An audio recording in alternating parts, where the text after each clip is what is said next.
ऊर्जा की खपत 1 किलोवाट घंटा होता है। ये हम सभी जानते हैं। 1 किलोवाट रहेगा 1 किलोवाट गुना 1 घंटा, ये होता है। तो इसको जो है जूल में दर्शाना है। तो कल हम सभी पढ़े थे कि जूल में इसको बदल करके देखे थे। 3.6 इंटू 10⁻6 जूल निकला था। ये कल हम सभी सॉल्व किए थे। तो 1 किलोवाट आवर में 3.6 इंटू 10⁻6 जूल होता है। अगला जो है दूसरा नंबर में विद्युत कार्य की दर या फिर विद्युत ऊर्जा, वह विद्युत ऊर्जा की दर को, ठीक है, तो कार्य करने की दर कहने का अर्थ हो गया या फिर ऊर्जा बाय समय हो गया इस तरह से। तो ऊर्जा बाय समय को हम सभी, कार्य करने की दर को हम सभी क्या कहते हैं? कार्य करने की दर को हम सभी शक्ति कहते हैं। कार्य करने की दर को शक्ति कहते हैं और कार्य करने की क्षमता को हम सभी ऊर्जा कहते हैं। ये कार्य करने की दर है या फिर विद्युत ऊर्जा की दर, इसको हम सभी शक्ति कहेंगे। तो दूसरा नंबर में ये था। तीसरा नंबर में कहा गया है किसी विद्युत परिपथ में इकाई धन आवेश को एक बिंदु से दूसरे बिंदु तक ले जाने में किए गए कार्य के द्वारा मापा जाता है। तो एक बिंदु से दूसरे बिंदु तक ले जाने में जो कार्य किया जाता है, तो हम सभी पढ़े थे V=W/Q, ये पढ़े थे। कहने का अर्थ हो गया इकाई धन आवेश को एक बिंदु से दूसरे बिंदु तक ले जाने में जो कार्य किया जाता है उसे हम सभी विभवांतर कहते हैं। तो विभवांतर इसका आंसर हो जाएगा। अब प्रतिरोध का क्या करता है कि किसी परिपथ में प्रवाहित होने वाले धारा के मार्ग में रुकावट डालता है, परिपथ में बाधा उत्पन्न करता है। यह जैसे कि अणु हो गया या फिर परमाणु हो गया या फिर कण हो गया, वह कार्य करता है। धारा किसे कहेंगे? धारा जो होता है किसी परिपथ में प्रवाहित होने वाले आवेश जो होता है उसको हम लोग धारा कहते हैं। प्रति सेकंड जो आवेश प्रवाहित होता है उसे हम विद्युत धारा कहते हैं। तो इस तरह से तीसरा नंबर था। चौथा नंबर में सर्वाधिक विद्युत चालकता। विद्युत चालकता का अर्थ हो गया कि सबसे अधिक जो चालक जो होता है वो चांदी होता है। दूसरे नंबर पर कॉपर आता है, इसकी चालकता बहुत अधिक होता है और अधिक होने के कारण क्या है, इसमें इसका प्रतिरोध बहुत कम होता है, इसीलिए धारा इसमें से अधिक प्रवाहित होता है। या फिर प्रतिरोधकता का मान जो होता है इसका बहुत कम होता है चांदी का, इसीलिए यह विद्युत का सर्वाधिक चालकता होता है। अति चालक का लक्षण क्या होता है? तो उच्च पारगम्यता। अति चालकता का लक्षण उच्च पारगम्यता होता है। अति चालकता का प्रतिरोध जो होता है, प्रतिरोध इसका शून्य होता है। अति चालकता का प्रतिरोध ये शून्य होता है। शून्य प्रतिरोध वाले पदार्थ को हम सभी अति चालक कहेंगे। अगला जो है छठा नंबर में, अधातु में विद्युत की कुचालक होती है।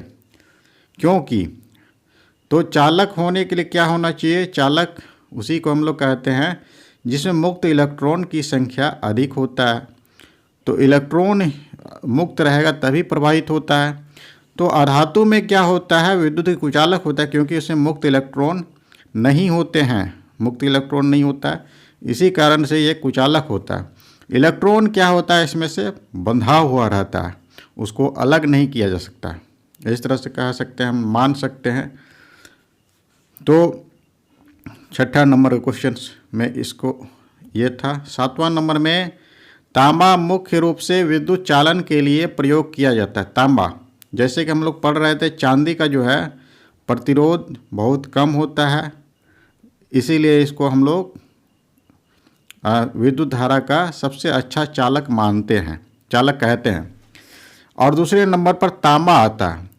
तो तांबा क्या होता है? इसका गलनांक बहुत अधिक होता है। गलनांक जो है हम सभी पढ़ रहे थे फ्यूज में, सुरक्षा युक्ति के रूप में हम लोग फ्यूज का उपयोग करते हैं। फ्यूज का क्या होता है गलनांक जो होता है बहुत अधिक होता है, इसीलिए ताप जैसे ही बढ़ता है वो पिघल जाता है। और यह जो है विद्युत धारा का तापीय प्रभाव पर आधारित होता है, फ्यूज।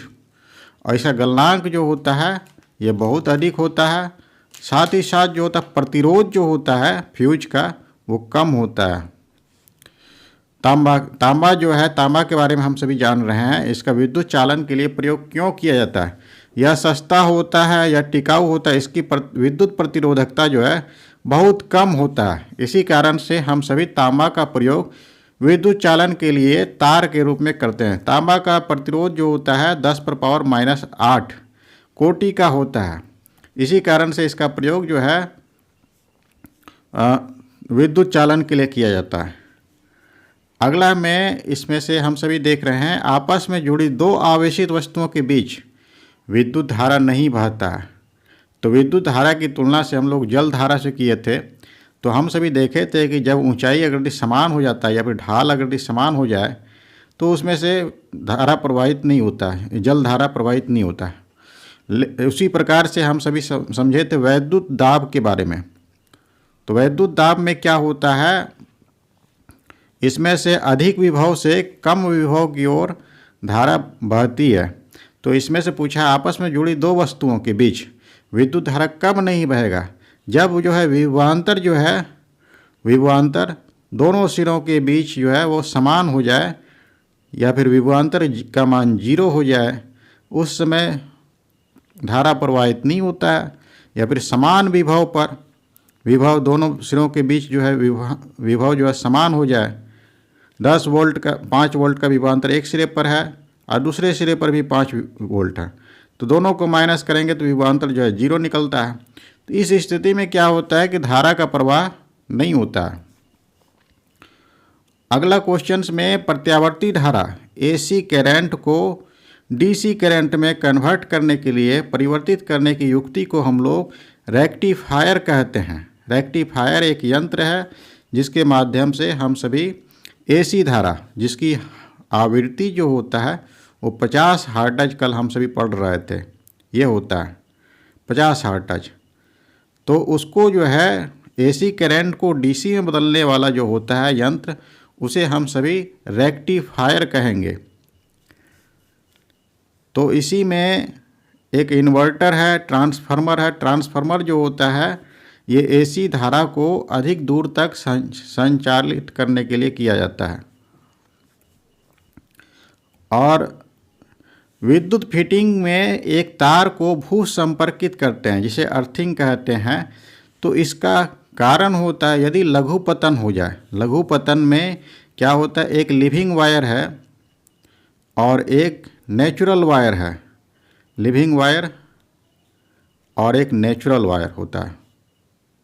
तो दोनों जब आपस में संपर्क में आ जाता है तो इसमें से क्या होता है, इसमें से धारा का मान बहुत अधिक हो जाता है, प्रतिरोध जाता है। इसका अर्थ होता है कि इसमें से लघु पतन होता है, उस समय से धारा जो अधिकतम धारा जो होता है वो क्या होता है, पृथ्वी में चला जाता है। और इससे जो होता है यंत्र जो होता है वो सुरक्षित रहता है, यंत्र को किसी भी प्रकार का नुकसान नहीं पहुंच पाता है भू संपर्कित करने से। विभवांतर का मात्रक हम सभी जानते हैं वोल्ट होता है, एम्पियर जो होता है धारा का मात्रक होता है, और कूलम जो होता है आवेश का मात्रक होता है, ओम जो होता है ये प्रतिरोध का मात्रक होता है।